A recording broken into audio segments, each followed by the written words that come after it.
ಬೆಟ್ಟದ ಜೀವ. ನಾನು ಕುಮಾರ ಪರ್ವತಕ್ಕೆ ಬಹಳಷ್ಟು ಬಾರಿ ಟ್ರೆಕ್ಕಿಂಗ್ ಎಂದು ಹೋಗಿದ್ದೇನೆ. ಇಲ್ಲಿಗೆ ಹೋದಾಗೆಲ್ಲ ಈ ಚಲನಚಿತ್ರವು ನನ್ನ ನೆನಪಿಗೆ ಬರುತ್ತದೆ. ಸ್ವರ್ಗ ಅಂದ್ರೆ ಇದೇ ಇರಬೇಕು.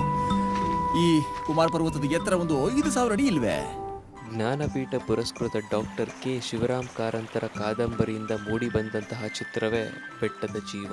ಕುಮಾರ ಪರ್ವತಕ್ಕೆ ಟ್ರೆಕ್ಕಿಂಗ್ ಎಂದು ಹೋಗುವ ಬಹಳಷ್ಟು ಚಾರಣಿಗರಿಗೆ ಗಿರಿಗದ್ದೆಯ ಭಟ್ಟರ ಮನೆ ಬಗ್ಗೆ ತಿಳಿದೇ ಇರುತ್ತದೆ. ಇಂತಹ ದಟ್ಟ ಕಾಡಿನ ಮಧ್ಯೆ ಹೇಗೆ ಭಟ್ಟರು ತಮ್ಮ ಜೀವನವನ್ನು ಸಾಗಿಸುತ್ತಿದ್ದರು ಎಂಬ ಎಷ್ಟೋ ಜನರ ಪ್ರಶ್ನೆಗೆ ಉತ್ತರ ಈ ಚಲನಚಿತ್ರದಲ್ಲಿ ಸಿಗುತ್ತದೆ. ಕುಮಾರ ಪರ್ವತಕ್ಕೆ ಬರುವಂತ ಎಷ್ಟೋ ನಮ್ಮಂತಹ ಚಾರಣಿಗರಿಗೆ ಭಟ್ಟರ ಮನೆ ಅನ್ನದಾಸೋಹ ನಿಲಯವಾಗಿದೆ. ಈ ಚಿತ್ರದಲ್ಲಿ ದತ್ತಣ್ಣನವರು ಹಾಗೆ ಸುಚೀಂದ್ರ ಪ್ರಸಾದ್ ರವರು ಮುಖ್ಯ ಪಾತ್ರಗಳನ್ನು ವಹಿಸುತ್ತಾರೆ.